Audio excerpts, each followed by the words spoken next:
حاميم تنزيل الكتاب من الله العزيز العليم غافر الذنب وقابل التوب شديد العقاب ذي الطول لا إله إلا هو إليه المصير ما يجادل في آيات الله إلا الذين كفروا فلا يغررك تقلبهم في البلاد كذبت قبلهم قوم نوح والأحزاب من بعدهم وهمت كل أمة برسولهم ليأخذوه وجادلوا بالباطل ليدحضوا به الحق فأخذتهم فكيف كان عقاب وكذلك حقت كلمة ربك على الذين كفروا أنهم أصحاب النار سبحان ربك رب العزة عما يصفون وسلام على المرسلين والحمد لله رب العالمين اللهم صل على سيدنا محمد وعلى آل سيدنا محمد وبارك وسلم اللهم صل على سيدنا محمد وعلى آل سيدنا محمد وبارك وسلم اللهم صل على سيدنا محمد وعلى آل سيدنا محمد وبارك وسلم بات شروع کرنے سے پہلے میں آپ کو رسول اکرم صلی اللہ علیہ وسلم کا ایک فرمان یاد دلاؤں گا۔ اللہ کے نبی صلی اللہ علیہ وسلم نے ارشاد فرمایا من کان یؤمن باللہ والیوم الآخر فلیکرم ضیفہ، جس کے دل میں اللہ کا اور آخرت کا یقین ہو اسے اپنے مہمان کی عزت کرنی چاہیے۔ اہل بنگال کی 3 خصوصیات پوری دنیا میں جانی پہچانی جاتی ہیں۔ مختلف ملکوں میں جہاں بنگال والوں کی بڑی آبادیاں ہیں وہاں اس عاجز نے اپنے کانوں سے ان 3 خصوصیات کا بار بار تذکرہ سنا ہے۔ ایک اس قوم کی دینداری، دوسری شرافت اور تیسری مہمان نوازی۔ بنگلہ دیش میں تو مہمان نوازی کا ہم نے خود تجربہ کیا ہے۔ مختلف ملکوں میں سابقہ پڑتا ہے آپ کے برادران سے اور یہ خوبیاں ان کے اندر نظر آتی ہیں۔ بہت دیر سے جلسے کے منتظمین آپ سے بار بار درخواست کر رہے تھے کہ آپ تھوڑی سی قربانی دیں، دی بھی ہے قربانی۔ اب اخیر میں آپ کا یہ مہمان آپ سے درخواست کر رہا ہے کہ تھوڑی دیر کے لیے آپ حضرات سایہ چھوڑ دیں، دھوپ میں آ جائیں اور آپ کی میں 1 منٹ آپ انتظار کر لیتا ہوں۔ بار بار کوئی بات کہنے کی میری عادت نہیں ہے اور درمیان میں مجمع میں کوئی صاحب شور بھی نہ کرے، یہ حضرات خود ہی اٹھ کر آ جائیں گے انشاءاللہ۔ آ جائیں، تشریف لیں، پھر بات شروع کریں گے انشاءاللہ۔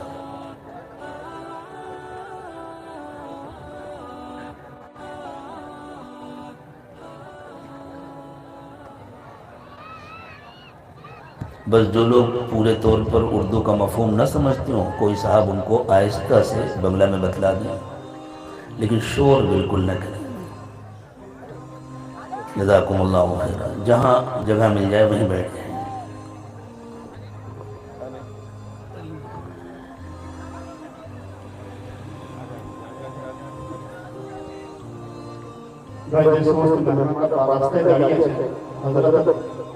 বারবার গুজারিশ করতেন আপনাদের অনুরোধ করছেন মেহেরবানি করে আপনারা একটু কিছু সময় জন্য চলে আসুন, মাহফিলে জুড়ে যায়। যারা রাস্তায় দাঁড়িয়ে আছেন ভলান্টিয়ারদেরকে বলবো আপনারা একটু সহযোগিতা করবেন মজলিসে বসার জন্য। بس کریں، جو لوگ نہیں آ رہے ان کا کوئی عذر ہوگا کافی۔ اب تھوڑی دیر کے لیے توجہ کے ساتھ بات سنیں۔ بات اللہ کی ہوگی، اللہ کے رسول صلی اللہ علیہ وسلم کی ہو، کہنے والے کی حیثیت صرف ترجمان اور ڈاکیے کی ہے۔ دل میں اس اللہ کی عظمت رہے جس کی بات آپ تک پہنچائی جا رہی ہے، اور اللہ کرے کہ یہ بات خود کہنے والے کے دل میں بھی اترے اور سننے والوں کے دلوں میں بھی اترے۔ بات اسی لیے کہی جاتی ہے تاکہ دل تک پہنچے، اور سب سے قریب خود کہنے والے کا اپنا دل ہوتا ہے۔ جو بات اس کے دل تک نہ پہنچ سکے وہ سامعین کے دلوں تک بھی نہیں پہنچ سکتی۔ بنی اسرائیل کی یہی بیماری تھی کہ وہ باتیں کرتے تھے اور وہ باتیں خود ان کے اپنے دلوں میں نہیں اترتی تھی۔ تو اللہ تعالیٰ نے ارشاد فرمایا أَتَأْمُرُونَ النَّاسَ بِالْبِرِّ وَتَنْسَوْنَ أَنفُسَكُمْ وَأَنْتُمْ تَتْلُونَ الْكِتَابَ، تم اللہ کی کتاب اس طرح پڑھتے ہو، تم اللہ کی باتیں اس طرح کرتے ہو کہ ان باتوں سے خود تمہارے دل متاثر نہیں ہوتے، تو پھر دوسروں پر کیا اثر ہوگا؟ اپنے آپ کو بھول جاتے ہو اور دوسروں کو بھلائیوں کا حکم دیتے ہو۔ تو اللہ کرے کہ ہمارا اپنا دل بھی متاثر ہو اور سب کا دل متاثر ہو، زندگیاں بدلیں۔ میرے دوستو، یہ مدارس صرف اس لیے نہیں قائم کیے جاتے کہ کچھ عمارت ہو جائے، کچھ طلبہ جمع ہو جائیں، کچھ اساتذہ پڑھانے کے لیے آ جائیں اور کچھ لوگوں کے لیے ان کی ضروریات کا انتظام ہو جائے۔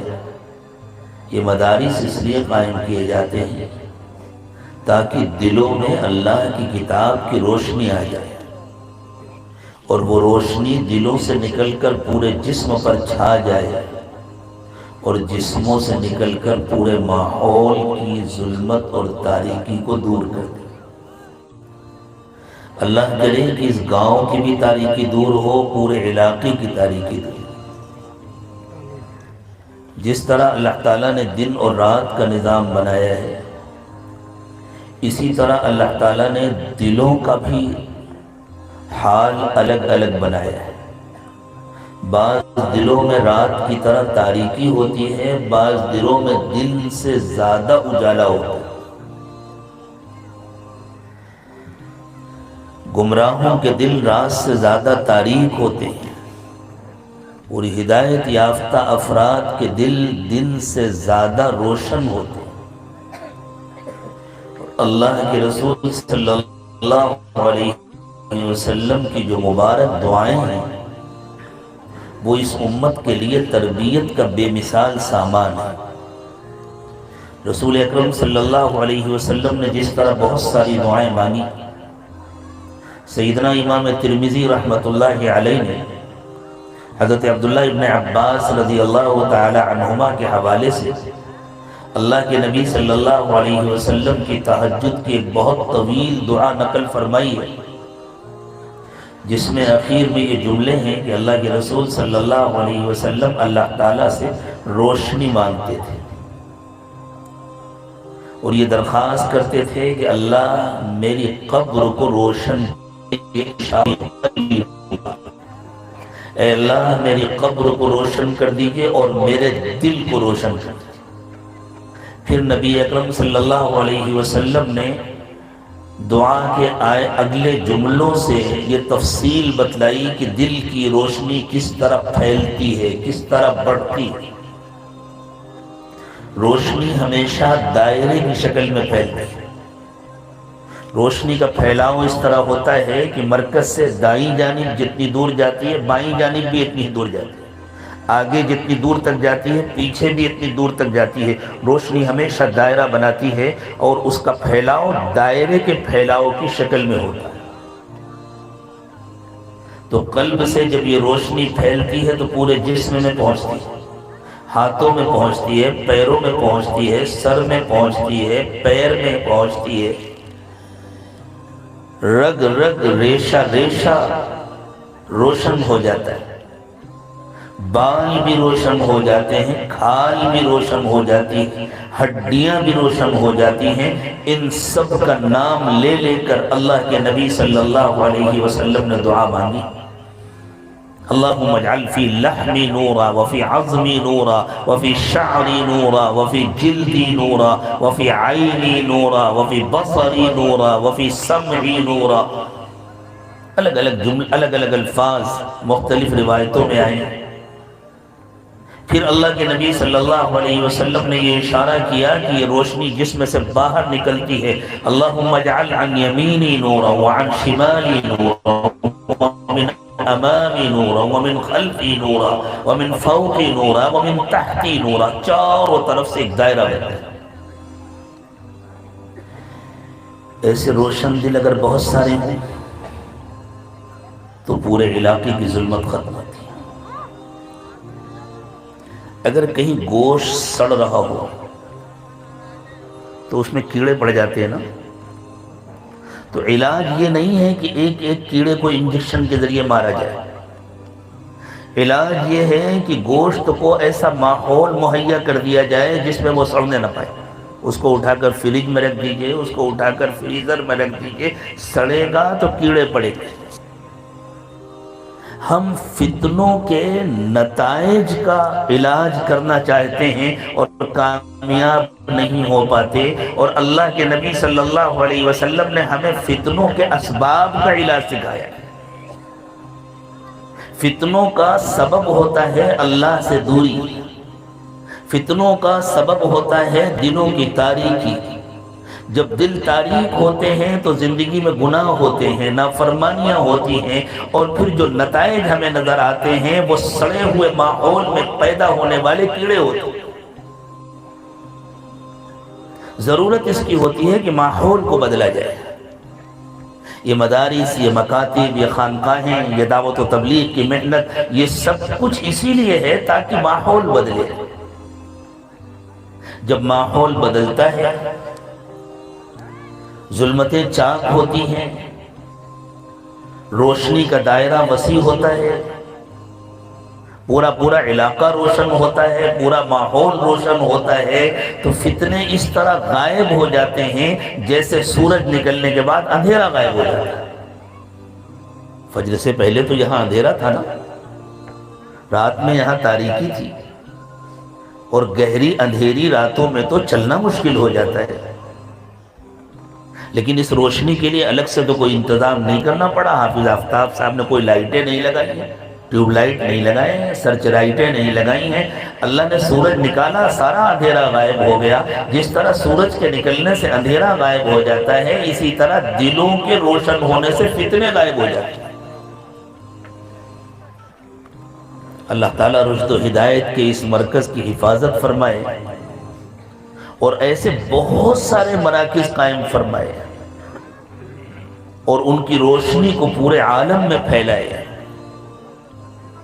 جب دل بگڑتے ہیں تو زندگیاں گناہوں سے پر ہو جاتی ہیں،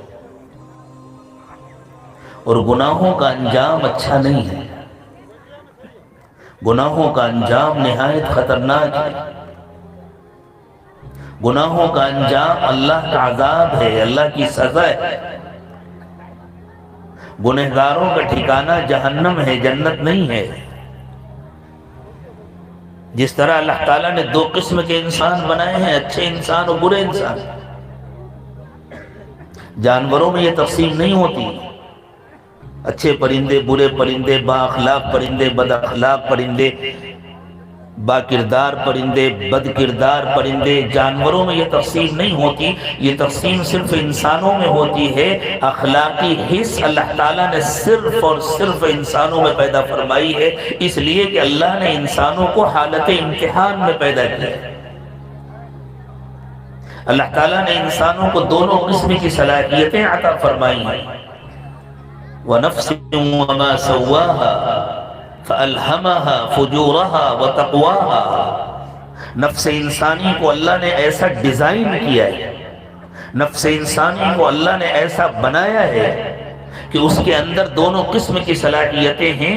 وہ برائی کرنا چاہے تو اس کے لیے برائی کرنا آسان ہے، وہ بھلا بننا چاہے تو اس کے لیے بھلا بننا آسان ہے.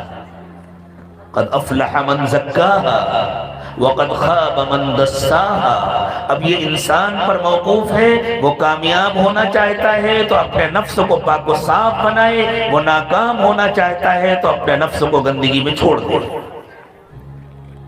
جس طرح زمین کو باغ و بہار بنانے کے لیے محنت کرنی پڑتی ہے، کھنڈر بنانے کے لیے محنت نہیں کرنی پڑتی، صرف زمین چھوڑ دی جائے، وہاں جھاڑیاں اگ جائیں گے، وہاں کیڑے مکوڑے پیدا ہو جائیں گے۔ اسی طرح نفس کو پاکیزہ بنانے کے لیے محنت کرنی پڑتی ہے، اسے گندا کرنے کے لیے کوئی محنت نہیں کرنی پڑتی، اس کو اس کے حال پر چھوڑ دیا جائے، وہ خود بخود گندگی میں پڑا رہتا ہے، لتھڑتا رہتا ہے۔ اللہ تعالیٰ نے انسانوں کو جہنم کے لیے نہیں پیدا کیا ہے، اللہ نے انسانوں کو جنت کے لیے پیدا کیا، لیکن اللہ جنت انسانوں کو انعام کے طور پر دینا چاہتا ہے، اور انعام اسی کو ملتا ہے جو اپنے اختیار سے کوئی کام کرے۔ ابھی آپ کمپیوٹر میں تلاوت شروع کر دیں اور وہ سورہ فاتحہ سے لے کر سورہ ناس تک پورا قرآن سنا دے تو آپ کے دل میں خیال آتا ہے انعام دینے کا؟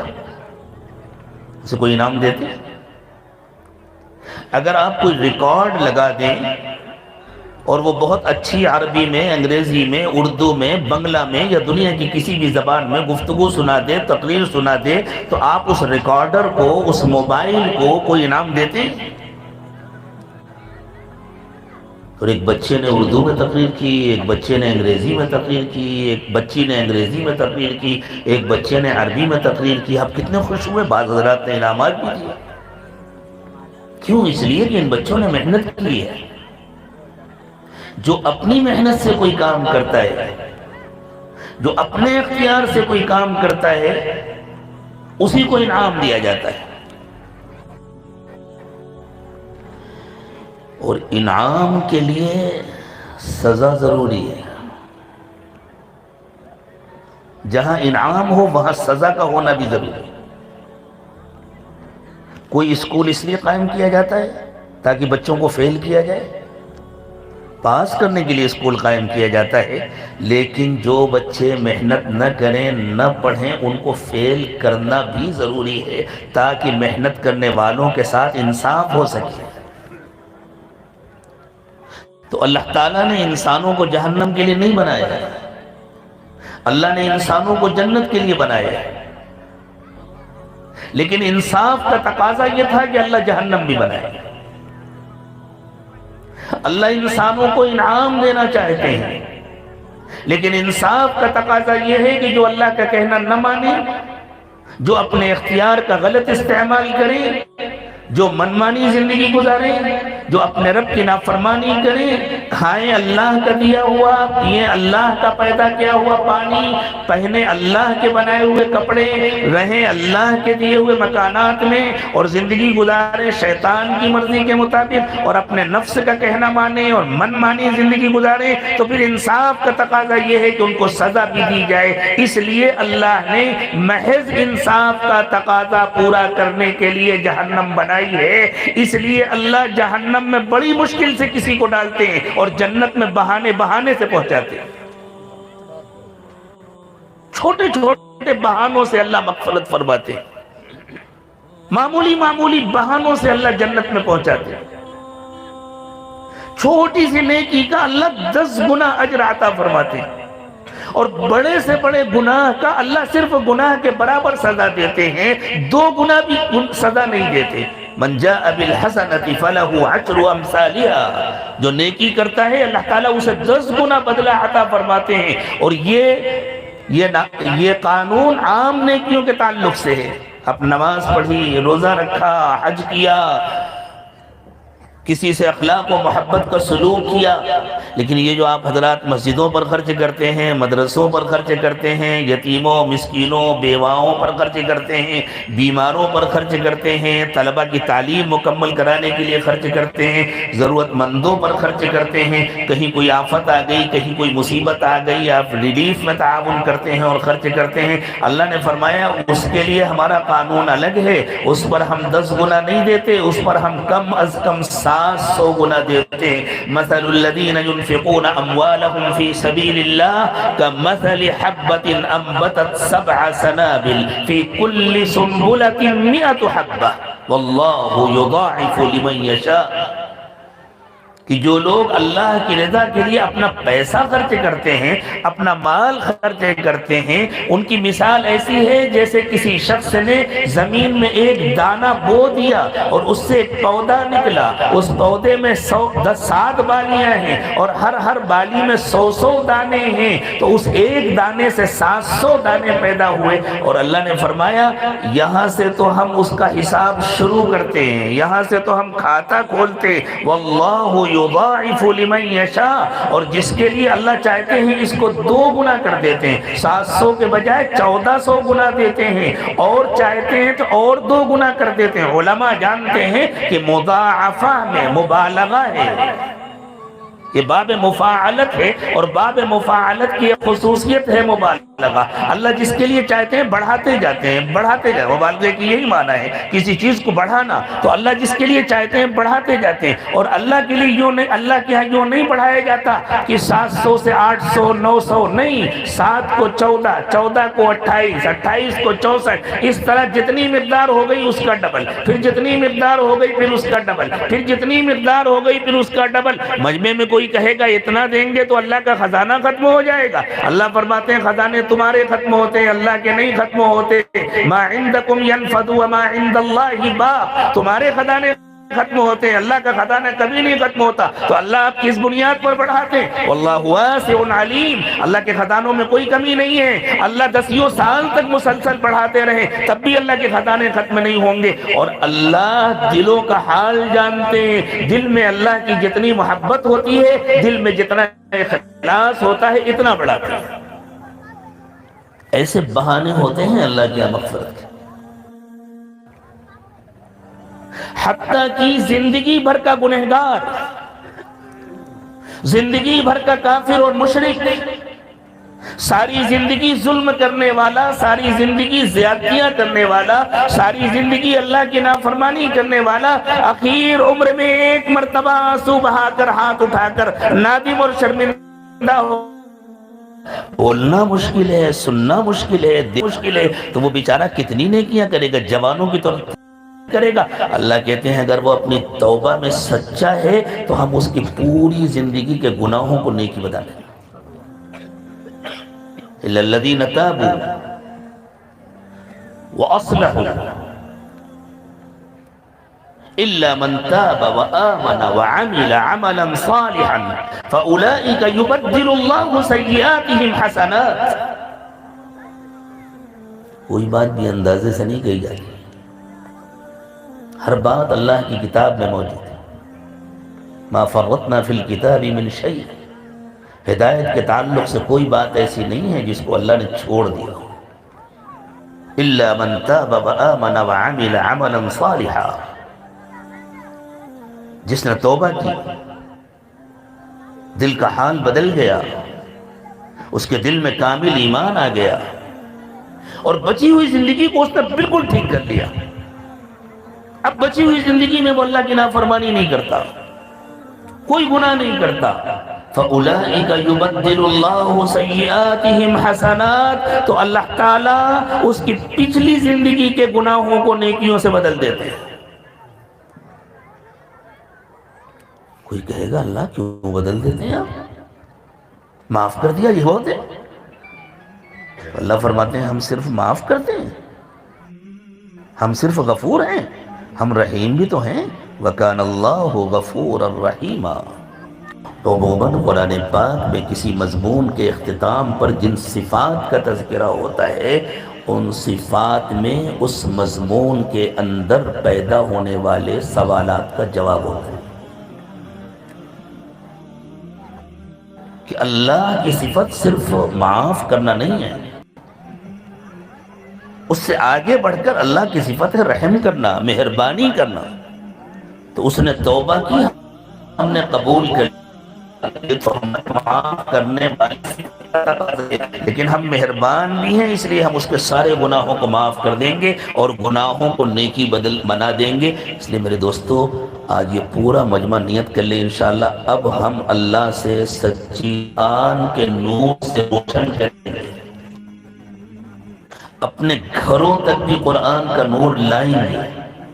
گھر میں روشنی کیسے آتی ہے؟ بلب لگانے سے آتی ہے یا کسی کے گھر میں بلب دیکھ کر آ جانے سے آ جاتی ہے؟ مسجد میں بلب لگا ہوا تھا، اس کو دیکھ لیا تو گھر گئے تو روشنی آ جائے گی؟ ایک بلب گھر میں بھی لگانا پڑے گا اور کنیکشن بھی لینا پڑے گا۔ تو قرآن کا حافظ، قرآن کا عالم آپ کو انشاءاللہ اپنے گھر میں بھی روشنی آئے گی، سب کی زندگیاں بدلیں گی۔ لیکن یہ طے کریں کہ ہم اپنے ہر بچے کو قرآن ضرور پڑھائیں گے، دین کی تعلیم، کوئی ایک بچہ بھی محروم نہ ہو۔ میں آپ سے نہیں کہہ رہا کہ آپ صرف ایک بچے کو حافظ بنا دیں، آپ ایک ایک بچے کو حافظ بھی بنائیں، لیکن آپ اپنے ہر بچے کو دینی تعلیم ضرور دیں، اس لیے کہ مرنا ہر بچے کو ہے، بڑوں کو بھی مرنا ہے، چھوٹوں کو بھی مرنا ہے، سب کو اللہ کے پاس جانا ہے، سب کو زندگی کا حساب دینا ہے۔ جس طرح آپ کما کر لاتے ہیں تو صرف ایک بچے کو نہیں کھلاتے، سب کو کھلاتے ہیں نا، اس لیے کہ خوراک سب کی ضرورت ہے، سب کو پلاتے ہیں، پانی سب کی ضرورت ہے، کپڑے سب کے بناتے ہیں، لباس سب کی ضرورت ہے، مکان سب کے لیے بناتے ہیں، اسی طرح ایمان سب کی ضرورت ہے، جنت سب کی ضرورت ہے، مغفرت سب کی ضرورت ہے۔ آج قاری صاحب نے جلسے کے آغاز میں جن آیات کریمہ کی تلاوت کی، وہ آیات جس سورت کی ابتدائی آیات ہے، اس سورت کا ایک نام ہے الغافر اور ایک نام ہے المومن۔ بڑی مناسبت ہے دونوں ناموں میں۔ الغافر کے معنی ہے معاف کرنے والا، اللہ تعالیٰ نے اس میں اپنی صفت مغفرت کا تذکرہ فرمایا ہے، اور المومن کے معنی ہے ایمان و دو سے معلوم ہوتا ہے اللہ معاف کرنے کے لیے تیار ہیں، لیکن شرط ہے معافی اسے ملے گی جس کے دل میں ایمان ہو۔ ایمان ہوگا تو معافی ملے گی، ایمان نہیں ہوگا تو معافی نہیں ملے گی، چاہے وہ بظاہر جتنا اچھا ہو، جتنا با اخلاق ہو، جتنی انسانوں کی خدمت کرتا ہو، لیکن اللہ کی معافی نہیں ملے گی۔ اللہ کی معافی پانے کے لیے ایمان ضروری ہے، اور اللہ مایوسیوں کو دور کرتے ہیں، اللہ دلوں میں امیدوں کے چراغ روشن کرتے ہیں۔ اللہ کے نبی صلی اللہ علیہ وسلم نے آ کر انسانوں کی مایوسیاں دور کی ہیں۔ یہ نہ دیکھو کہ ہم سے گناہ کتنے ہو چکے، چاہے تمہارے گناہ اتنے ہو جائیں کہ زمین اور آسمان کے درمیان کا جو خلا ہے یہ پر ہو جائے، چاہے تمہارے گناہ اتنے ہو جائیں کہ سمندر میں اتنا جھاگ بھی نہ ہو، جب آنکھ کھلے تب سویرا ہے۔ جیسے ہی بات سمجھ میں آ جائے بس فوراً توبہ کر لو، اللہ سارے گناہ معاف کر دے۔ اللہ کرے کہ آج ہی آنکھ کھل جائے۔ بھائی ایک مہربانی کریں، جو لوگ بات کر رہے ہیں، بول رہے ہیں، وہ تھوڑی دیر کے لیے خاموش ہو جائیں، اور نہیں خاموش ہو سکتے تو یہاں سے چلے جائیں۔ تیسری بات میں نہیں کہوں گا، لیکن اس کا بھی خطرہ ہے، اگر ان دونوں باتوں کو نہیں مانا تو پھر تیسری بات کا خطرہ ہے، جس کو میں اپنی زبان سے نہیں کہوں گا، سمجھدار خود سمجھ جائے۔ یا تو خاموش ہو جائیں، نہیں خاموش ہو سکتے، کوئی ضروری بات کرنا ہے تو یہاں سے تشریف لے جائیں۔ میرے دوستو، چاہے گناہ ہو، سچی توبہ کرنے پر اللہ تعالیٰ سارے گناہوں کو معاف کرتا ہے۔ آج اللہ ہم سب کو سچی پکی توبہ نصیب فرما دے۔ دین کی باتوں میں حجت کون لوگ کرتے ہیں؟ دین کی باتوں کا انکار کون لوگ کرتے ہیں؟ اسی صورت میں اللہ تعالیٰ نے بتلایا وہی لوگ کرتے ہیں جن کے بیمار ہوتے ہیں۔ دل کی بیماری کا نام ہے کفر اور فسق۔ جیسے دنیا میں بعض بیماریاں چھوٹی ہوتی ہیں، بعض بڑی ہوتی ہیں، بعض خطرناک ہوتی ہیں لیکن عموماً جان لیوا نہیں ہوتی، تکلیف دہ بہت ہوتی ہیں، جن کو کھجلی ہوتی ہے ان سے کتنی تکلیف ہوتی ہے، لیکن کھجلی جان لیوا بیماری نہیں سمجھی جاتی، کینسر جان لیوا بیماری سمجھی جاتی ہے۔ جس طرح جسمانی بیماریوں کے الگ الگ درجات ہوتے ہیں، اسی طرح دل کی بیماریوں کے بھی الگ الگ درجات ہوتے ہیں۔ خطرناک بیماری ہے فسق، لیکن وہ جان لیوا نہیں ہے، جان لیوا بیماری ہے کفر، لیکن اس کا ڈر ہوتا ہے کہ کہیں فسق و کفر میں نہ بدل جائے، کہیں یہ بیماری جان لیوا نہ ہو جائے۔ دل کی جو جان لیوا بیماری ہوتی ہے وہ ایمان لیوا بیماری ہوتی ہے، جو ایمان کو کھا جاتی ہے۔ جس طرح جسمانی بیماری زندگی کو کھا جاتی ہے، دل کی بیماری ایمان کو کھا جاتی ہے۔ تو اللہ نے فرمایا دین کی بات سننے کے بعد بہانے بنانا، حجت کرنا، بحث و مباحثہ کرنا، یہ دل کے بیمار ہونے کی نشانی ہے، اور دل کی بیماری جسم کی بیماری سے کہیں زیادہ خطرناک ہے۔ اللہ ایسی بیماری سے ہم سب کی حفاظت فرمائے۔ پھر آگے اللہ تعالیٰ نے بتلایا کہ جن لوگوں کے دل بیمار تھے اور انہوں نے انبیاء کرام علیہ السلام سے بحث و مباحثے کیے، حجتیں کی، کچھ دنوں کے لیے اللہ تعالیٰ نے ان کو بہت چھوٹ دی، لیکن اس کے بعد ان کا کیا انجام ہوا؟ دیکھ لو تاریخ کو اٹھا کر، دنیا کے حالات پہ ایک نظر ڈال لو، اور ماضی کے آئینے میں مستقبل کو سمجھ لو۔ جو ان لوگوں کا حال ہوا جنہوں نے انبیاء کرام علیہ السلام کی مخالفت کی تھی، اگر توبہ نصیب نہیں ہوئی تو ان کا بھی وہی حال ہوگا جو آج مخالفت کر رہے ہیں۔ وقتی طور پر اللہ تعالیٰ نے اگر لوگوں کو ڈھیل دی ہوئی ہے، وہ دندناتے پھر رہے ہیں، وہ بڑی بڑی عمارتیں بنا رہے ہیں، وہ شاندار سواریوں میں اڑ رہے ہیں اور پھر رہے ہیں، وہ اچھے کپڑے پہن رہے ہیں، ان کی بظاہر بڑی عزت ہو رہی ہے، تو اس سے دھوکہ نہ کھاؤ۔ کیا مصر کی فرعون کے پاس طاقت نہیں تھی؟ کیا اس نے حضرت موسیٰ علیہ السلام کے مقابلے میں نہیں کہا تھا الیس لی ملک مصر وہذہ الانہار تجری من تحتی؟ دیکھو میرے پاس تو مصر کی حکومت ہے، دیکھو میرے حکومت میں کتنا شاندار پانی کا نظام ہے، کتنا شاندار کھیتی باڑی کا نظام ہے، لیکن انجام کیا ہوا؟ بحر قلزم سے اللہ تعالیٰ نے سیدنا موسیٰ علیہ السلام کو اور بنی اسرائیل کو حفاظت سے پار کرایا، اور اسی سمندر میں فرعون کو ڈبا ڈبا کر مارا۔ جب ڈوبنے لگا تو اس نے کہا آمنت بالذی آمنت بہ بنو اسرائیل وانا من المسلمین، میں بھی اس اللہ کو مان رہا ہوں جس کو بنی اسرائیل مانتے ہیں، میں بھی کلمہ پڑھ رہا ہوں۔ سیدنا جبریل امین تشریف لائے، اس کے منہ میں خاک پھوسی اور فرمایا الآن وقد عصیت قبل وکنت من المفسدین، اب تیرا کلمہ قبول نہیں کیا جائے گا۔ پھر اللہ نے فرمایا تیرے سارے فوجی تو مچھلیوں کی خوراک بنیں گے، تجھے میں سمندر سے باہر نکالوں تاکہ تو بعد والوں کے لیے عبرت کا نمونہ بن جائے۔ فَالْيَوْمَ نُنَجِّيكَ بِبَدَنِكَ لِتَكُونَ لِمَنْ خَلْفَكَ آیَةً، تیرے بدن کو میں باہر نکالوں گا، اس کو محفوظ رکھوں گا تاکہ تو بعد والوں کے لیے نشانی بنے۔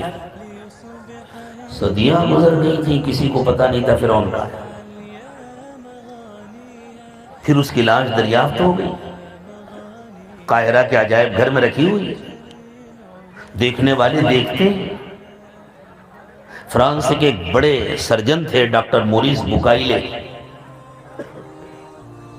بڑے اسلام دشمن تھے،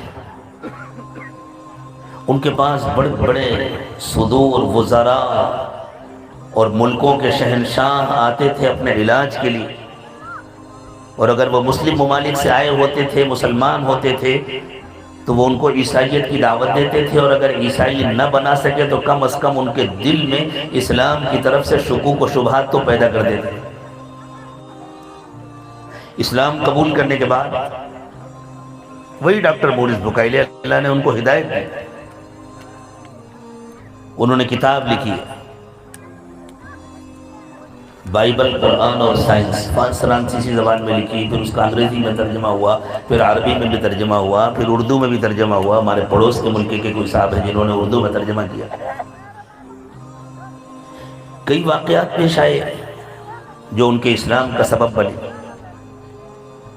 ان میں سے ایک اہم واقعہ یہ بھی ہے کہ جب فرعون کی لاش میں کچھ پھپھوند لگنے لگی اور اس کو علاج کے لیے فرانس لے کر گئے، تو اس لاش کا علاج کرنے والی ٹیم میں ڈاکٹر موریس بھی تھے۔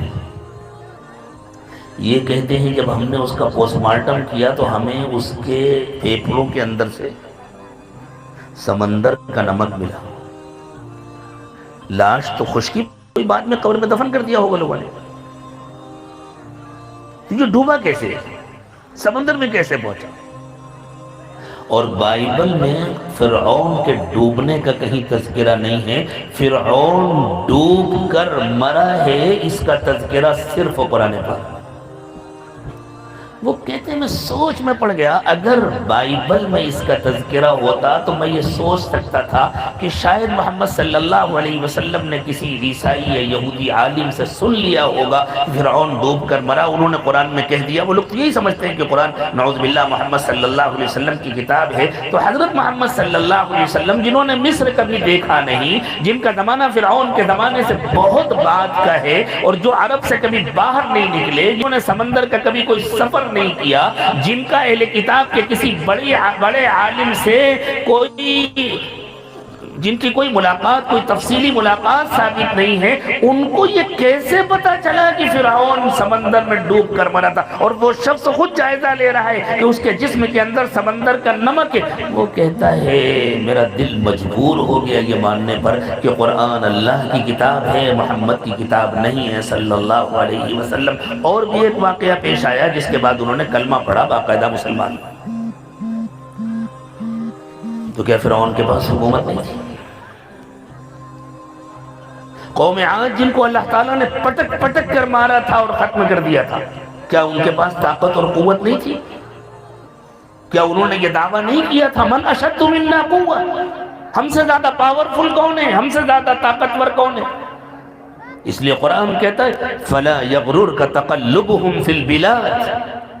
آج ہم نے نافرمانوں کو جو مواقع دیے ہوئے اور وہ شہروں اور ملکوں میں دندناتے پھر رہے، اس سے دھوکہ نہ کھانا۔ اللہ کا نافرمان ہمیشہ ناکام ہوتا ہے، چاہے وہ بنگلوں میں اور محلوں میں رہتا ہو، اور اللہ کا فرمانبردار ہمیشہ کامیاب ہوتا ہے، چاہے وہ جھوپڑوں میں اور خیموں میں رہتا ہو۔ یہ کتاب اللہ کی اتاری ہوئی ہے، یہ کسی انسان کی بات نہیں ہے۔ حامیم تنزیل الکتاب من اللہ العزیز العلیم، یہ کتاب اللہ نے اتاری ہے، اور کس طرح اتاری ہے اللہ نے؟ ایک دوسرے مقام پر اللہ تعالیٰ نے فرمایا وَإِنَّهُ لَتَنزِيلُ رَبِّ الْعَالَمِينَ نَزَلَ بِهِ الرُّوحُ الْأَمِينُ عَلَى قَلْبِكَ لِتَكُونَ مِنَ الْمُنذِرِينَ بِلِسَانٍ عَرَبِيٍّ مُبِينٍ وَإِنَّهُ لَفِي زُبُرِ الْأَوَّلِينَ۔ اتصال سند بیان فرمایا ہے پروردگار عالم نے۔ ہم نے اپنے استاد سے پڑھا، انہوں نے اپنے استاد سے پڑھا، انہوں نے اپنے استاد سے پڑھا، یہ سند پہنچتی ہے سیدنا محمد رسول اللہ صلی اللہ علیہ وسلم تک۔ آگے یہ سند اللہ تعالیٰ تک کیسے پہنچتی ہے؟ خود اللہ نے ذکر فرمایا میں نے یہ کتاب پڑھ کر سنائی جبریل امین کو، جبریل امین نے جو مجھ سے سنا، جس طرح سنا ویسے ہی پڑھ کر سنایا حضرت محمد صلی اللہ علیہ وسلم کو، اور حضور اکرم صلی اللہ علیہ وسلم کے قلب پر اتارا۔ حضرت جبریل جب سناتے تھے تو حضور کا دل سنتا تھا یا کان سنتا تھا؟ کیوں میری باتیں آپ کا دل سن رہا ہے یا کان سن رہے؟ کان سن رہے نا، لیکن قرآن کہہ رہا ہے کان کے راستے سے اصل میں دل سنتا ہے۔ اگر دل نے سنا تو فائدہ ہوتا ہے، دل نے نہیں سنا تو فائدہ نہیں ہوتا۔ قرآن صرف کان سے سننے کی چیز نہیں ہے، قرآن دل سے سننے کی چیز ہے، اور قرآن صرف زبان سے پڑھنے کی کتاب نہیں ہے، قرآن دل سے پڑھنے کی کتاب ہے۔ قرآن کا مقام دل ہے۔ وَإِنَّهُ لَتَنزِيلُ رَبِّ الْعَالَمِينَ نَزَلَ بِهِ الرُّوحُ الْأَمِينُ عَلَى قلبک، یہ رب العالمین کا اتارا ہوا کلام ہے جس کو الروح الامین لے کر آئے ہیں، اور انہوں نے آپ کے دل پر اتارا ہے۔ کیوں اتارا ہے دل پر؟ صرف اس لیے نہیں کہ آپ پڑھ لیں، صرف اس لیے نہیں کہ آپ سمجھ لیں، صرف اس لیے نہیں کہ آپ عمل کر لیں۔ پڑھنا بھی مقصد مقصود ہے، سمجھنا بھی مقصود ہے، عمل کرنا بھی مقصود ہے، لیکن اس کے آگے کا ایک کام ہے وہ بھی مطلوب ہے، لِتَكُونَ مِنَ الْمُنذِرِينَ، تاکہ آپ بڑی محبت کے ساتھ، بہت پیار کے ساتھ ان لوگوں کو سمجھائیں جو اپنا نقصان کر رہے ہیں، جو اپنے پیروں پر کلہاڑی مار رہے ہیں، جو اپنے رب کی شکری کر رہے ہیں، جو اپنا انجام بگاڑ رہے ہیں کہ تم اپنے ساتھ بھلا نہیں کر رہے، تم جس راستے پر چل رہے ہو اس کا انجام اچھا نہیں ہے، میں تمہیں جو راستہ بتلا رہا ہوں اس کا انجام اچھا ہے۔ آپ روڈ پر سفر کر رہے ہو اور آپ کو نظر آئے کسی کی گاڑی کا دروازہ کھلا ہوا ہے، تو آپ کا دل چاہتا ہے جلدی سے اس کو بتلا دیں۔ اگر آپ سواری پر ہیں تو آپ اپنی سواری کی رفتار تیز کر لیتے ہیں، اگر اس کے گلاس بند ہیں تو آپ ہاتھ سے اشارہ کرتے ہیں کہ پیچھے دروازہ کھلا ہوا ہے۔ کیوں؟ آپ کو ڈر ہے، ہو سکتا ہے کوئی ٹیک لگائے اور دروازہ پورا کھل جائے اور یہ گر جائے۔ آپ کو اس کی کوئی پرواہ نہیں ہوتی کہ اس شخص کا مذہب کیا ہے، اس کی زبان کیا ہے، اس کا رنگ کون سا ہے، اس کا خاندان کون سا، انسان ہے، ہمارا بھائی ہے، اس لیے ہم اس کو خطرے سے بچا لیں۔ سواری سے گر جانے کے خطرے کا جتنا یقین ہے، ہمیں جہنم کے خطرے کا اتنا بھی یقین نہیں رہ گیا، ورنہ ہر انسان جو جہنم کی طرف جا رہا ہے اس کو دیکھ کر کے ہمارا دل اس سے زیادہ تڑپ جائے جتنا ہمارا دل تڑپتا ہے کسی کی گاڑی کا دروازہ کھلا ہوا دیکھ کر، جتنا ہمارا دل تڑپتا ہے کسی بیمار کو دیکھ کر ترس آتا ہے یا نہیں آتا؟ وہ ہمارا ہم مذہب ہو یا نہ ہو، وہ ہمارے خاندان کا ہو یا نہ ہو، وہ ہماری زبان جانتا ہو یا نہ جانتا ہو، صرف اتنا رشتہ کافی ہے کہ وہ انسان ہے۔ ہمارے باپ حضرت آدم کی اولاد ہے، ہماری ماں حضرت حوا کی اولاد ہے، اور ہر انسان چونکہ حضرت آدم اور حضرت حوا کی اولاد ہے، اس لیے ہر انسان ہمارا خاندانی رشتہ دار ہے، ہمارا خونی رشتہ دار ہے۔ یا ایھا الناس انا خلقناکم من ذکر و انثی وجعلناکم شعوبا وقبائل لتعارفوا، انسانوں ہم نے تو تم کو ایک مرد اور ایک عورت سے پیدا کیا ہے، یہ خاندان، یہ قبیلے، یہ قومیں تو صرف تمہاری پہچان کے لیے۔ تو اللہ تعالیٰ نے فرمایا کہ نبی اکرم صلی اللہ علیہ وسلم پر یہ قرآن اس لیے اتارا گیا لِتَكُونَ مِنَ الْمُنذِرِينَ، تاکہ آپ نافرمانوں کو ان کے برے انجام سے ڈرا دیں۔ اب آپ کہیں گے اللہ تعالیٰ نے پیدا کیا انسانوں کو جنت کے لیے، اور یہاں تذکرہ صرف نافرمانوں کا ہوا ہے، برے انجام کا تذکرہ ہو رہا ہے، اچھے انجام کا کیوں تذکرہ نہیں ہوا؟ حضور صرف نذیر تو نہیں ہے، بشیر بھی ہے۔ ہمیشہ یاد رکھیے، جو بات خلاف توقع ہو، ذرا صحافی حضرات توجہ دیں، جو بات خلاف توقع ہو وہی نیوز بنتی ہے۔ یہ پورا جلسہ ہو جائے، اس میں کوئی جھگڑا نہ ہو، کل اخبار میں آئے گا؟ نہیں ہونا چاہیے نا جھگڑا، ایسی سکون و اطمینان سے جلسہ ہونا چاہیے۔ تو جھگڑا نہیں ہوا یہ نیوز نہیں ہے، خدا نہ خواستہ جھگڑا ہو گیا یہ نیوز ہے۔ تو انسان نیک بنا یہ نیوز نہیں ہے، انسان نافرمان بنا یہ نیوز ہے، اس لیے کہ انسان نافرمان بننے کے لیے نہیں پیدا ہوا، انسان فرمانبردار بننے کے لیے پیدا ہوا۔ یہ سب لوگ دو پیروں پر چل کر آئے ہیں۔ آپ نے کسی کو غور سے دیکھا؟ خدا نہ خواستہ ایک آدمی لنگڑاتا ہوا ہے، سارا مجمع اسے دیکھنے لگے گا۔ کیوں؟ اس لیے کہ اللہ نے چلنے کے لیے دو پیر بنائے ہیں، جو لنگڑا رہا ہے وہ خلاف فطرت چل رہا ہے۔ اسی طرح اللہ نے انسان کو نیکی اور تقوی کے لیے پیدا کیا ہے، جو نافرمانی کر رہا ہے وہ خلاف فطرت کام کر رہا ہے۔ اس لیے ہمیشہ خلاف فطرت کام کی طرف توجہ ہوتی ہے۔ خلاف فطرت کام کا پہلے تذکرہ ہوتا ہے۔ تو جو لوگ خلاف فطرت کام کر رہے ہیں، جو نبی کی بات مان رہے ہیں، جو اللہ کی بات مان رہے ہیں، جو جنت کے راستے پر چل رہے ہیں، وہ عین فطرت کے مطابق کام کر رہے ہیں۔ اسی لیے جب انسان پیدا ہوتا ہے تو اس کی زندگی میں کوئی گناہ نہیں ہوتا۔ اگر اس سے اچھا ماحول ملے تو وہ نیک بنے گا، متقی بنے گا۔ تو اللہ کے نبی صلی اللہ علیہ وسلم نے فرمایا کل مولود یولد علی الفطرہ فابواہ یہودانہ او ینصرانہ، ماحول بگڑتا ہے ورنہ ہر بچہ فطرت پر پیدا ہوتا ہے۔ ماحول اس پر اثر انداز ہوتا ہے، ماحول اسے کسی اور راستے پر لگا دیتا ہے۔ تو اللہ نے فرمایا لِتَكُونَ مِنَ الْمُنذِرِينَ، یہ قرآن اس لیے اترا ہے کہ اگر کوئی خلاف فطرت کام کر رہا ہے تو اس کو محبت کے ساتھ سمجھائیں۔ کیوں 10 گاڑیاں آپ کے برابر سے نکل جاتی ہیں، ان کے دروازے بند ہیں تو آپ اپنی اسپیڈ نہیں بڑھاتے، صرف اسی گاڑی کے لیے آپ اپنی اسپیڈ کیوں بڑھاتے ہیں جس کا دروازہ کھلا ہوا ہے؟ صرف اسی گاڑی کے لیے آپ اپنی اسپیڈ کیوں بڑھاتے ہیں جس کا پہیہ پنچر ہو گیا ہے؟ اس کو جلدی سے بتلانا چاہتے ہو دیکھو خطرہ ہے، تمہارے پہیے میں ہوا بہت کم ہوتی جا رہی ہے، کہیں پھٹ نہ جائے، کہیں کوئی حادثہ نہ پیش آ جائے۔ بلسان عربی مبین، اور اللہ تعالیٰ نے اس قرآن کو عربی مبین میں اس لیے اتارا ہے، نہایت فصیح و بلیغ عربی زبان میں اس لیے اتارا ہے کہ اللہ کے علم میں یہ بات تھی کہ دنیا کی کسی زبان میں اتنی طاقت نہیں ہے کہ وہ قیامت تک باقی رہے اور قیامت تک قرآن کو اپنے دامن میں سمیٹ کر رکھے رہے اور زندہ زبان کی طرح باقی رہے۔ صرف زندہ زبان کی حیثیت سے عربی باقی رہنے والی چیز تھی، اللہ تعالیٰ نے عربی میں قرآن کو اتارا۔ ساری دنیا کی زبانوں میں ترجمہ ہوتا رہے گا، زبانیں بدلتی رہیں گی، ہم سب اردو بولنے والے ہیں۔ ہمارے پاس اردو کا جو سب سے قدیم ترجمہ ہے وہ دہلی کا حضرت شاہ رفیع الدین رحمۃ اللہ علیہ کا ترجمہ ہے۔ جس زمانے میں شاہ صاحب نے ترجمہ کیا تھا وہ اس زمانے کی نہایت فصیح اور بلیغ زبان تھی، لیکن آج اس ترجمے کا سمجھنا آسان نہیں ہے۔ کتنی مرتبہ اور کس قدر اردو بدل چکی، لیکن عربی نہیں بدلی نا، اس لیے نیا مترجم پھر سے ترجمہ کر لے گا، پھر نیا مترجم پھر سے ترجمہ کر لے گا۔ اصل زبان کو اللہ تعالیٰ نے قیامت تک کے لیے محفوظ رکھا ہے۔ جب اللہ نے قرآن کی حفاظت کا اعلان فرمایا اِنَّا نَحْنُ نَزَّلْنَا الذِّكْرَ وَإِنَّا لَهُ لَحَافِظُونَ، تو اللہ نے قرآن کی زبان کی حفاظت کا بھی فیصلہ فرما دیا، زبان بولنے والوں کی حفاظت کا بھی فیصلہ فرما دیا۔ حضرت مولانا سید ابو الحسن علی ندوی رحمۃ اللہ علیہ نے ایک مرتبہ عربوں کے مجمع میں اسی آیت کو پڑھ کر کے یہ کہا تھا کہ عربوں میں تمہیں مبارکباد پیش کرتا ہوں، اس آیت میں صرف قرآن کی حفاظت کا وعدہ نہیں ہے، زبان کتاب کی حفاظت زبان کے ہو سکتی اور زبان کی حفاظت زبان بولنے والوں کے بغیر نہیں ہو سکتی۔ اس آیت میں تمہاری زبان کی حفاظت کا بھی وعدہ ہے، تمہاری حفاظت کا بھی وعدہ ہے۔ یہ حفاظت اللہ تعالیٰ نے کیوں کی ہے؟ تاکہ ہمارے لیے دین ہمیشہ محفوظ رہے، قابل استفادہ رہے۔ کتنے ادیان و کتنے مذاہب اللہ تعالیٰ نے انسانوں کو ہم سے پہلے دیے، وہ سب دین اسلام کے الگ الگ ایڈیشن تھے، لِكُلِّ أُمَّةٍ جَعَلْنَا مَنْهَجًا، ہر ایک کے لیے اللہ تعالیٰ نے ایک طریقہ کار بنایا تھا۔ یہ وہ آیت ہے جو شاید ابتدا میں کسی طالب علم نے پڑھی تھی،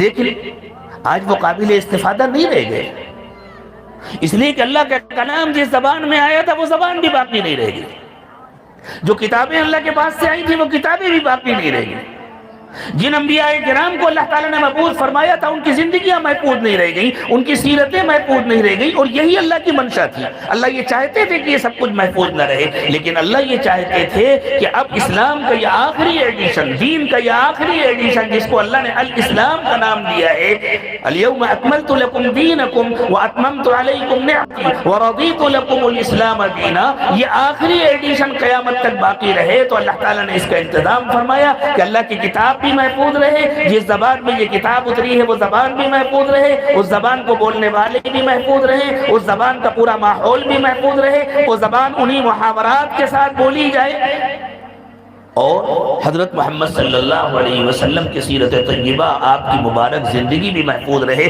تاکہ ہر شخص کے لیے دین پر چلنا، دین پر عمل کرنا اور اپنے مستقبل کو سنوارنا آسان ہو جائے۔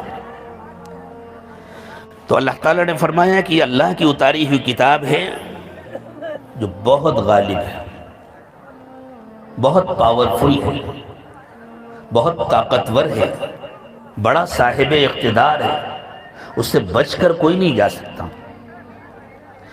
اللہ کے حلم کو انسان اپنی نادانی سے اللہ کا عجز سمجھ لیتا ہے۔ اللہ تعالیٰ جو انسانوں کو ڈھیل دیتے ہیں تاکہ جو کرنا ہے اس کے لیے آخری حد تک مواقع مل جائے، انسان اس کو اللہ کی کمزوری سمجھ لیتا ہے۔ اللہ کمزور نہیں ہے، لیکن اللہ حلیم ہے، اللہ برداشت کرتے ہیں، اور چونکہ دنیا دارالامتحان ہے اس لیے اللہ تعالیٰ مواقع دیتے ہیں۔ تو اگر گناہ کرنے پر فوراً تمہاری پکڑ نہیں ہو رہی، اگر نافرمانی کرنے پر فوراً سزا نہیں مل رہی، تو اس کو اللہ کی کمزوری مت سمجھو۔ اللہ عزیز ہے، اللہ بہت غالب ہے، اللہ بہت طاقتور ہے، اور اللہ العلیم ہے۔ وہ صرف تمہاری زبان سے کہی ہوئی باتوں کو نہیں جانتے، وہ تمہارے دل کے اندر کے خیالات کو بھی جانتے ہیں۔ للہ ما فی السماوات وما فی الارض وان تبدوا ما فی انفسکم او تخفوه یحاسبکم بہ اللہ۔ زمین اور آسمان میں جو کچھ ہے وہ سب اللہ کا ہے. تم اپنے خیالات کا زبان سے اظہار کرو یا ان کو دل کے اندر چھپا کر کے رکھو, اللہ ان سب کا تم سے حساب لیں گے. فَيَغْفِرُ لِمَن يَشَاءُ وَيُعَذِّبُ مَن يَشَاءُ, پھر اللہ جس کو چاہیں گے اسے معاف کر دیں گے, جس کو چاہیں گے اس کو سزا دیں گے. تو اللہ العزیز ہیں, الغفور العلیم ہیں, اللہ بہت غالب ہے, سب کچھ جاننے والے. ڈر جانا چاہیے ان جملوں کو سن کر. جو ان جملوں کا مفہوم سمجھتا ہو, یا کم از کم جب اس کی زبان میں بتلا دیا جائے اور وہ سمجھ جائے, اس کا تو حال خراب ہو جائے گا. اللہ کو سب کچھ معلوم ہے. اب تک جو اللہ تعالیٰ نے ہمیں سزا نہیں دی, اللہ کی طرف سے ڈھیل ہے, تو پھر ہمارا کیا ہوگا؟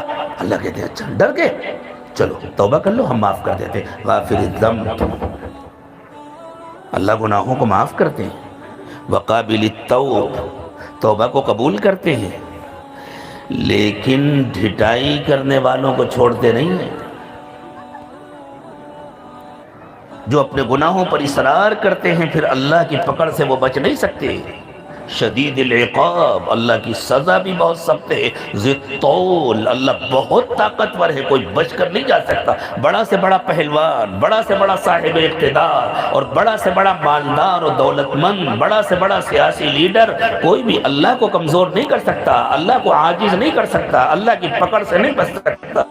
لا الہ الا ہو, وہ اکیلا معبود ہے, اس کے سوا کوئی معبود نہیں ہے. الیہ المصیر, سب کو اسی کے پاس جانا ہے, اور کہیں نہیں جانا, سب کو اسی کے پاس جانا ہے. اس لیے بچنے کا کوئی راستہ نہیں. اب جو لوگ نہیں مانتے وہ اصل میں اللہ کی آیات کے مقابلے میں کٹ حجتی کرتے ہیں. تو اگر وہ کھلم کھلا انکار کرنے والے ہیں تب تو بالکل واضح ہے, اور اگر وہ زبان سے انکار نہیں کرتے تو ان کی یہ کٹ حجتی, ان کا یہ بحث و مباحثہ, ان کی بہانے بازیاں, یہ اس بات کی دلیل ہے کہ ان کا دل بیمار ہے. اور خطرہ اس کا ہے کہ کہیں یہ بیماری ایمان لیوا تو نہیں ہو گئی, کہیں یہ بیماری کفر کی حد تک تو نہیں پہنچ گئی. ما یجادل فی آیات اللہ الا الذین کفروا, اللہ کی آیات سننے کے بعد دامن بچانے کے لیے, اپنی منمانی زندگی پر باقی رہنے کے لیے, اپنے آپ کو نہ بدلنے کے لیے جو لوگ بہانے بازیاں کرتے ہیں اور بحث و مباحثہ کرتے ہیں, وہ وہی لوگ ہیں جن کے دلوں کے اندر انکار چھپا ہوا ہے. فَلَا يَغْرُرْكَ تَقَلُّبُهُمْ فِي الْبِلَادِ, تو پھر اگر ان کو دنیا میں مواقع حاصل ہیں اور وہ دندناتے پھر رہے ہیں تو اس سے کبھی دھوکہ نہ کھانا. كَذَّبَتْ قَبْلَهُمْ قَوْمُ نُوحٍ, ان سے پہلے بھی تو دنیا میں انسان, سب سے پہلی قوم جس نے اللہ کے نبی کی نافرمانی کی, مذاق اڑایا, مارا پیٹا, بائیکاٹ کیا, ہر طرح کی مخالفت کی, ان پر ایمان لانے والوں کا جینا حرام کر دیا. ان کے پاس افراد بھی تھے, طاقت بھی تھی, قوت بھی تھی, ان کی حکومت بھی تھی, ان کے پاس تجارت بھی تھی, ان کے پاس زراعت بھی تھی, ان کے پاس کھیتی باڑی بھی تھی, لیکن کیا ان ساری چیزوں نے ان کو اللہ کی پکڑ سے بچا لیا؟ والاحزاب من بعدهم, اور پھر قوم نوح کے بعد دوسری جماعتوں کو دیکھو. یہاں قرآن نے بڑے اختصار کے ساتھ تذکرہ کیا ہے ان کا. حضرت نوح کی قوم پر کیسے عذاب آیا سورہ ہود میں اللہ نے بہت تفصیل سے بیان کیا. دوسری قوموں پر کیسے عذاب آیا سورۃ الشعراء میں,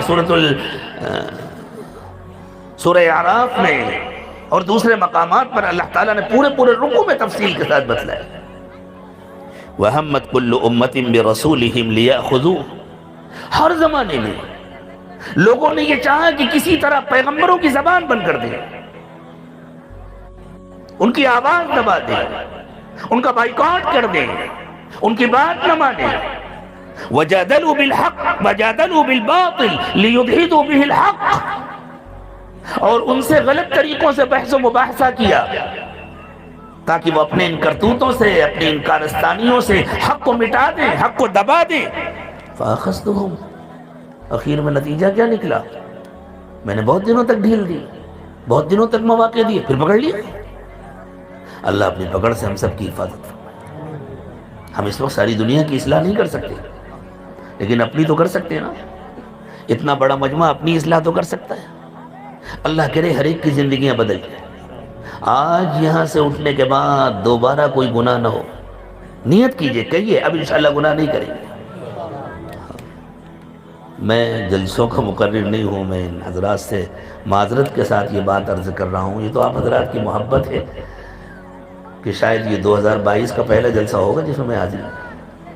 میں بالکل جلسوں کا مقرر نہیں، ہم تو مسجد میں بیٹھ کر تھوڑے سے لوگوں کے ساتھ بس اللہ کے رسول کی باتیں کرتے ہیں۔ اس لیے میرے دوستو، تاجر وہاں جاتا ہے جہاں اس کا مال بکتا ہے، جہاں اس کا مال نہیں بکتا اس بازار میں وہ دوبارہ نہیں جاتا، چاہے جتنی بھیڑ بھاڑ ہو۔ ہم کو تو وہیں جانے کا دل چاہتا ہے جہاں زندگیاں بدلتی نظر آتی ہیں، جہاں دلوں کا حال بدلتا ہوا نظر آتا ہے۔ اللہ کرے کہ زندگیاں بدل جائیں، دلوں کی حالت تبدیل ہو جائے، کچھ لے کر جائیں۔ فَكَيْفَ كَانَ عِقَابِ، دیکھ لو پھر میری سزا کیسے آئی۔ حضرت نوح کے قوم کے نشانات ڈھونڈو، کشتی کو تو اللہ تعالیٰ نے محفوظ رکھا۔ میں نے آج نعت سنی تھی میرے استاذ اور میرے شیخ و مربی حضرت قاری سید صدیق احمد صاحب بانوی رحمۃ اللہ علیہ۔ مجھے ان کی تدریس اور ان کی شفقتیں یاد آ رہی تھیں جب وہ نعت پڑھی جا رہی تھی۔ چھوٹا سا طالب علم تھا میں، اور حضرت بڑی محبت فرماتے تھے، تو کبھی کبھی حضرت سے عجیب عجیب سوالات کیا کرتے۔ ایک دن میں نے حضرت سے کہا کہ حضرت، میرا دل کہتا ہے کہ حضرت نوح کی کشتی کسی دن ضرور ملے گی۔ حضرت نے کہا بنیاد کیا ہے؟ میں نے کہا حضرت بنیاد قرآن کا ایک لفظ ہے۔ کیا لفظ ہے؟ میں نے سورۃ القمر کا یہ جملہ ان کو سنایا۔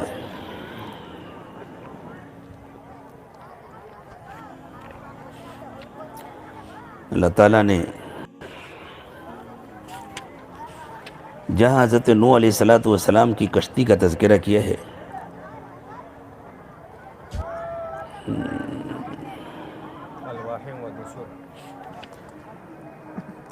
جی وَلَقَدْ تَرَكْنَاهَا آيَةً فَهَلْ مِن مُدَّكِرٍ،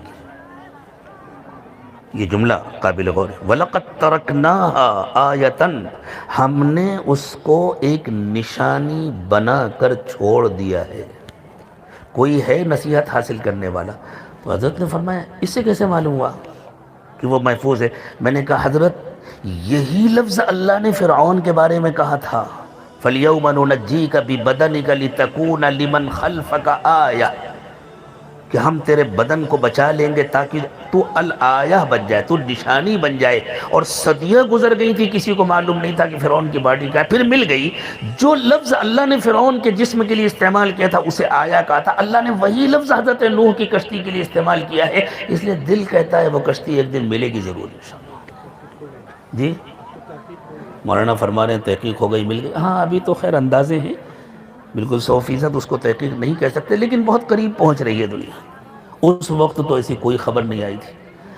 اللہ تعالیٰ ہمارے حضرت کے درجات بلند فرمائے۔ حضرت نے تو اٹھا کر سینے سے لگا لیا اور فرمایا ہاں تمہاری بات دل کو لگتی ہے، بات سمجھ میں آئی۔ تو میرے دوستو، وہ کشتی یاد دلائے گی دنیا والوں کو کہ دیکھو تمہارے آبا و اجداد وہ تھوڑے سے لوگ تھے جن کو اللہ تعالیٰ نے اس کشتی میں بچا لیا تھا، باقی سب ڈوب کر ختم ہو گئے تھے، اس لیے کہ وہ اللہ کے نافرمان تھے، اور اس وقت انہی کی بڑی تعداد تھی۔ تو آج بھی بڑی تعداد والے نہیں بچ سکیں گے اگر اللہ کی نافرمانی نہیں چھوڑی۔ اور اب حضرت نوح کی کسی کشتی کی ضرورت نہیں ہے، ہمارے پورے ملک کی کشتی ڈوب رہی ہے، سب کو نظر آ رہا ہے کہ کشتی ڈوب رہی ہے، اور اس کے جو کھیونہار ہیں وہی اپنے ہاتھوں سے سوراخ کر رہے ہیں اور ڈبا رہے ہیں۔ یہی ہوا ہے ہر زمانے میں نافرمان قوموں کے ساتھ۔ تو اللہ فرما رہے جا کر دیکھو فَكَيْفَ كَانَ عِقَابِ، ان پر ہمارا عذاب کس طرح آیا ہے، اسی طرح عذاب آئے گا نافرمانوں پر۔ اللہ ہم سب کی حفاظت۔ یہ جو اللہ کا دین ہے نا، یہ سفینہ نجات، یہ بچاؤ کی کشتی ہے۔ اللہ ہمیں اس کشتی پر سوار ہو جانے کی توفیق عطا فرمائے۔ حضرت نوح علیہ السلام نے اپنے بیٹے سے کہا تھا یا بنی ارکب معنا ولا تکن مع الکافرین، بیٹے کشتی پر آ جا، نافرمانوں کے ساتھ مت جا۔ قال سآوی الی جبل یعصمنی من الماء، اس نے کہا رے ابا جانے دو، میں کسی اونچے پہاڑ پر چڑھ جاؤں گا، پانی سے بچ جاؤں گا۔ قال لا عاصم اليوم من امر اللہ، یہ اللہ کا فیصلہ ہے، اس سے کوئی نہیں بچ سکے گا، الا من رحم، جسے اللہ بچائیں گے وہ بچے گا اور کوئی نہیں بچے گا، اور اللہ اسے بچائیں گے جو میری کشتی پر سوار ہو جائے گا۔ آج بھی اللہ کا فیصلہ ہے، اللہ اسے بچائیں گے جو دین کی کشتی پر سوار ہو جائے گا، جو تقوی کی کشتی پر سوار ہو جائے گا، جو توبہ کی کشتی پر سوار ہو جائے گا۔ اللہ کرے کہ آج ہم سب سوار ہو جائیں۔ وَكَذَلِكَ حَقَّتْ كَلِمَةُ رَبِّكَ عَلَى الَّذِينَ كَفَرُوا أَنَّهُمْ أَصْحَابُ النَّارِ، جو انجام ان لوگوں کا ہوا تھا جنہوں نے انبیاء کرام علیہ السلام سے بحث و مباحثہ کیا تھا، اللہ کے یہاں یہ طے ہے وہی انجام ان لوگوں کا بھی ہوگا جو اس زمانے میں اللہ کی نافرمانی کر رہے ہیں، اپنا بھی نقصان کر رہے ہیں، اپنی قوم کا بھی نقصان کر رہے ہیں، پورے ملک کا نقصان کر رہے ہیں۔ نافرمان صرف اپنا نقصان نہیں کرتا، نافرمان جس ماحول میں رہتا ہے پورے ماحول کا نقصان کرتا ہے، جس ملک کا سربراہ بنتا ہے اس پورے ملک کا نقصان کرتا ہے، اور یہ نقصان صرف دنیا میں نہیں ہوتا، آخرت کا نقصان ہمیشہ باقی رہنے والا نقصان ہے۔ انہم اصحاب النار، اللہ نے ایسے تمام نافرمانوں کے لیے فیصلہ کر دیا ہے کہ انہیں ہمیشہ جہنم میں رہنا ہے۔ اللہ تعالیٰ اس جہنم سے میری بھی حفاظت فرمائے، آپ کی بھی حفاظت فرمائے۔ اللہ تعالیٰ ان مدارس کی، مکاتب کی قدر کرنے کی توفیق عطا فرمائے۔ میرے دوستو، یہ مدرسہ آپ کا ہے۔ جیسے آپ اپنا گھر خود بناتے ہیں، آپ اپنے بچوں کی شادی کا کچھ خود انتظام کرتے ہیں، آپ اپنے بچوں کے علاج معالجے کا خود انتظام کرتے ہیں، اللہ تعالیٰ خوب آپ کی مدد فرمائے، خوب آپ کی آمدنیوں میں برکت عطا فرمائے۔ یہ مدرسہ آپ کا ہے اور آپ کے کام کا ہے، آپ کی نسلوں کی حفاظت کے لیے ہے، آپ کے بچوں کو جہنم سے بچانے کے لیے ہے، آپ کو دنیا اور آخرت کی تکلیفوں سے بچانے کے لیے ہے۔ اس لیے انشاءاللہ دوسروں کی طرف نظر اٹھا کر دیکھنے سے پہلے اسے آپ کو بنانا ہے، پھر اللہ جس کو چاہیں گے اس کو توفیق دیں گے، جس کو چاہیں گے اس کو تعاون کے لیے کھڑا کریں گے، لیکن آپ نیت کریں مدرسہ ہمارا ہے، ہمیں بنانا ہے۔ انشاءاللہ کر رہے ہیں نا سب لوگ نیت؟ اور اللہ کرے کہ صرف عمارت نہ بنے، مدرسہ تو اصل میں دلوں کے اندر بنتا ہے، اس کی روشنی دلوں میں پہنچتی ہے۔ جیسے پاور ہاؤس سے کرنٹ گھروں میں جاتا ہے اور پھر گھر روشن ہوتے ہیں، اسی طرح ان مدرسوں سے ایمانی نور دلوں میں جاتا ہے اور دل روشن ہوتے ہیں، اور اس سے زندگیوں کا دکھ درد ختم ہوتا ہے۔ اللہ کرے کہ ہر دل روشن ہو جائے، ہر گھر روشن ہو جائے، پورے ماحول کی ظلمت اور کثافت ختم ہو۔ وآخر دعوانا ان الحمدللہ رب العالمین۔ دیکھیں آپ حضرات اسی طرح تشریف رکھیں، پروگرام آگے چلے گا، چونکہ مجھے سفر کرنا ہے، وقت محدود ہے، اس لیے میں اٹھ کر جاؤں گا، کوئی صاحب بھی میرے پیچھے اٹھ کر نہیں آئیں گے۔ پورا مجمع اس کا وعدہ کر رہا ہے، آواز نہیں آ رہی پورا؟ ہاں، اس وقت مسافہ نہیں کریں گے، اٹھ کر آئیں گے تو گنہگار ہوں گے، کوئی صاحب بھی اٹھ کر نہیں آئیں گے، آپ اسی طرح جم کر بیٹھے رہیں گے، پروگرام انشاءاللہ آگے چلتا رہے گا۔ السلام علیکم ورحمۃ اللہ وبرکاتہ۔ اچھی